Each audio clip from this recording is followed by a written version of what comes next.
बोलो श्री रामचंद्र भगवान की जय। रामायण तुलसी कृत कहूँ कथा अनुसार, आए सुहासन लीजिए सुनिए पवन कुमार, सियावर रामचंद्र शंकर हरिओम। आकर 4,84,00,000 जाति जीव जल थल नरवासी, सिय राममय जग नी करहु प्रणाम जोरी जुग पानी, जानी कृपा कर किंकर मोहु सब मिली करहु छाड़ी जल छो।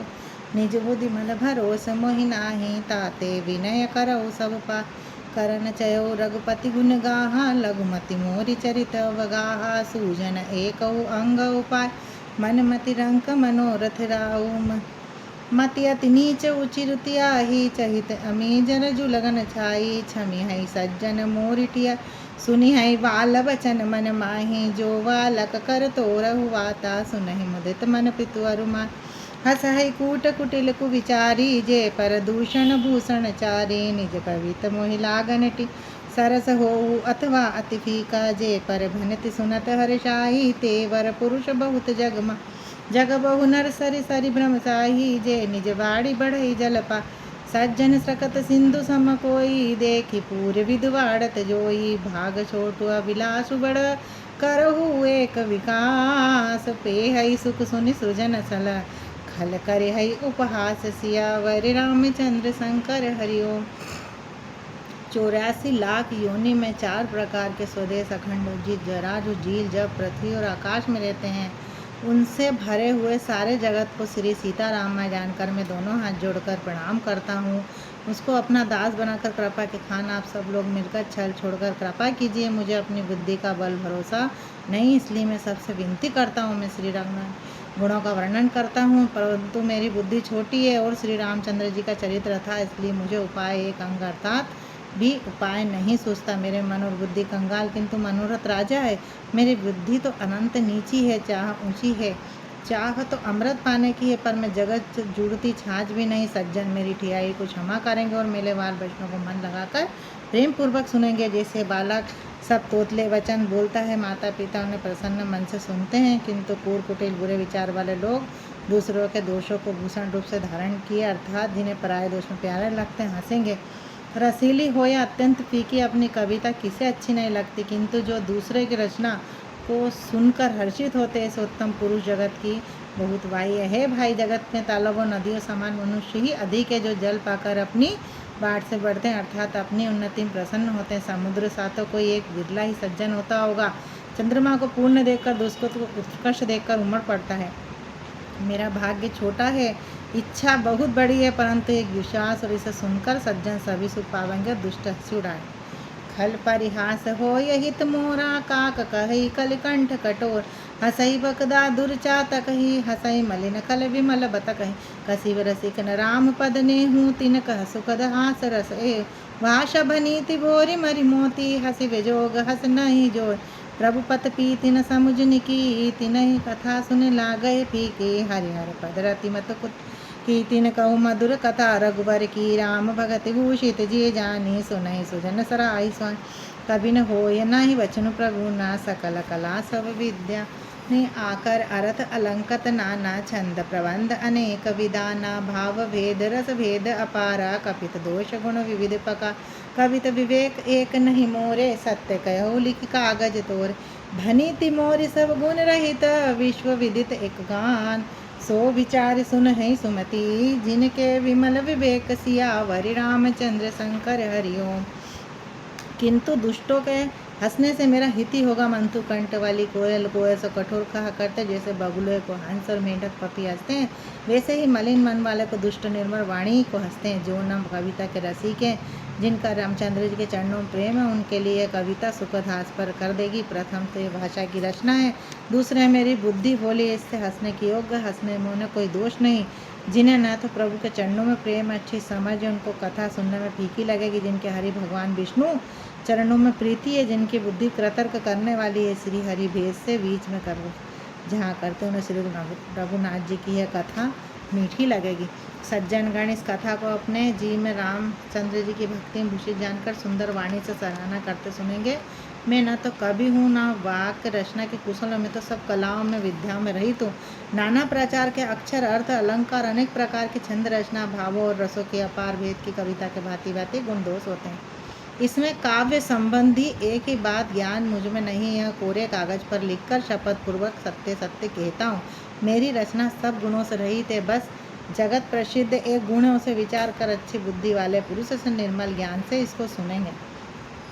एहि मह रघुपति नाम उदारा, अति पावन पुराण श्रुति सारा, मंगल भवन अमंगल हार, उमा सहित जपि जपत पुरारी, भनिति विचित्र सुकृति क्रतु जोई, राम नाम बिनु सोई न होई, विधु बदनि सब भांति सवारी, सोई न वसन बिना बरबार, सब गुण रहित कुवति कृपानी, राम नाम जस अंकत वाणी, सादर कयो सुनति बुधता, मधुकर सरित संत गुण गाई, जदपि कदपि रस कहो।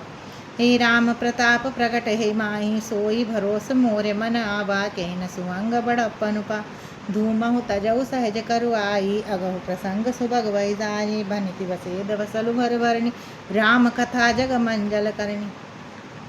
मंगल करनी कलिमल हरनी, तुलसी कथा रघुनाथ की, करि क्रूर कवित सरित की, जो सरित पावन पार, कि प्रभु सुजत संगति भनति भली होयई, सुजन मन भावनी भव अंग भूमि मस्त की, सुमिरत सुहावन पावनी, प्रिय लागयति सवै मम, भनति राम जस संग, दारु विचारु करहि कोय, बंदय मलय प्रसंग, श्याम सुरति पद विषयति, गुमद करहि सब पान, गिरा ग्राम सिय राम जस, गामय सुदर सुजान, श्री आवर रामचंद्र शंकर हरिओम। इसमें रघुनाथ जी का उद्धार अत्यंत प्रवित है, वेद पुराणों का सार है, कल्याण का भवन है, मंगलों का हरने वाली, जिससे पार्वती जी सहित भगवान शिव की सदा जपा करते में अच्छे कवि के द्वारा रची अनूठी कविता, राम के बिना शोभा नहीं पाती, जैसे चंद्रमा के समान मुख वाली सुंदर स्त्री सब प्रकार से सुसज्जित होने पर वस्त्र के बिना शोभा देती, इससे विपरीत कुवती रची हुई है। गुणों के सहित कविता भी राम के मन में यह सिद्धि जानकर बुद्धिमान लोग आदर पूर्वक कहते हैं, सुनते हैं, क्योंकि संत जन घोर की भांति गुणों को ग्रहण करने वाले होते हैं। यद्यपि मेरी इस रचना में कविता की एक भी रस नहीं है, तदपि इसमें श्री राम जी का प्रताप प्रकट है। मेरे मन में यही एक भरोसा है, भले संग से भला किसी के बड़प्पन नहीं पाया, धुआं भी अंगर के संग में सुगंधित होकर स्वाभाविक कड़वेपन को छोड़ देता है। मेरी कविता अवश्य भद्दी है, परंतु इसमें जगत का कल्याण करने वाली श्री राम कथा रूपी उत्तम वस्तु का वर्णन किया गया, इसे एक भी अच्छी समझी गई है। तुलसीदास जी कहते हैं कि श्री रघुनाथ जी कथा कल्याण करने वाली और कलयुग के पाप को हरने वाली मेरी इस भद्दी कविता रूपी नदी की चाल पवित्र जलभागी नदी गंगा जी की चाल की भांति टेढ़ी है। प्रभु श्रीनाथ जी सुंदर यश के सद से कविता सुंदर और सज्जन के मन को भाने वाली है। शमशान की अपवित्र राख की महादेव जी के अंग से संग में सुहाने लगती और स्मरण करने की पवित्र करने वाली है। श्री रामचंद्र जी के यश में संगत मेरी कविता सभी को अत्यंत प्रिय लगेगी। जैसे मंगलमय पर्वत में संग के काष्ठ चंदन बन कर वंदनीय हो जाता है, फिर क्या कोई काष्ठ की तुच्छता का विचार करता है। शाम गो काली होने पर भी उसका दूध उज्ज्वल बहुत गुणकारी होता है, यही समझकर सब लोग मुझे पीते हैं। इसी तरह गंवारू भाषा में होने पर श्री सीताराम जी के यश को बुद्धिमान लोग बड़े चाव से गाते हैं। मणिमानिक मुकुट छवि जैसी, यही गिरि सजगी सोहन तेसी, नप किरीट तरुणी तनु पाई, लहई सकल शोभा बरपा, ते सही सुगपि कवित बुध कहि, उपजहि अनत अनत छवि लय, भगति हेतु विधि भवन विधाई, सुमिरित सादर सावतवा, रामचरित सर बिनु अब आए, शोपम जाई न कोटि उपा, कवि कोविद अस हृदय विचारी, गावय हरि जस कलिमलहार, हीने प्राकृत जस गुण गाना, सीर धुनि गिर लाग परिछाना, हृदय सिंधु मति सीप समाना, स्वाति सारद कहि सुजाना, जो वर शैवर वारि विचार, होय कपित मुकुटा तनि तारु, गुरु त्रिवेदी पुनि पोय, रामचरित वरताक, परिहरि सज्जन विमल रहो, शोभा अति अनुराग सियावर, रामचंद्र शंकर हरिओम। मणि माणिक और मोती जैसी सुंदर छवि सांप पर्वत हाथी के मस्तक पर शोभा नहीं पाती, राजा के मुकुट और नव के शरीर को पाकर ये अधिक शोभा की प्राप्त होते हैं। इसी प्रकार बुद्धिमान लोग सुकवि की कविता और उत्पन्न और कही होती और शोभा अत्यंत कही पा जाते हैं। तो कवि की वाणी से उत्पन्न हुई कविता शोभा नहीं पाती, वहाँ विचार प्रसार और उसके कथित आदर्श का ग्रहण और अनुराग होता है। कवि के स्मरण करते ही उनकी भक्ति के कारण सरस्वती ब्रह्मलोक छोड़कर दौड़ी आती है। सरस्वती जी दौड़ी आने पर थकावट रामचरित रूपी सरोवर में नहलाए बिना करोड़ों उपाय के दूर नहीं होती। कवि और पंडित अपने हृदय में विचार कर कलयुग की पापों को हरने वाले श्री हरि के यश का गान करते हैं। संसार मनुष्य का गुणगान करने से सरस्वती जी सिर पर धूम पछताने लगती है कि मैं क्यों इसके बुलाने पर आई। बुद्धिमान लोग हृदय को समुद्र, बुद्धि शिव और सरस्वती स्वाति नक्षत्र के समान कहते हैं। इसमें यदि श्रेष्ठ विचार रूपी जल बरसता है तो मुक्तामणि के समान सुंदर होती है। इस कवि रूपी मुक्तामणियों को युक्ति से वेद कर श्री रामचंद्र जी की सुंदर ताक से पिरोकर सज्जन लोग निर्मल हृदय से धारण करते हैं, जिससे अत्यंत अनुराग शोभा होती वे अत्यधिक प्रेम से प्राप्त होते हैं।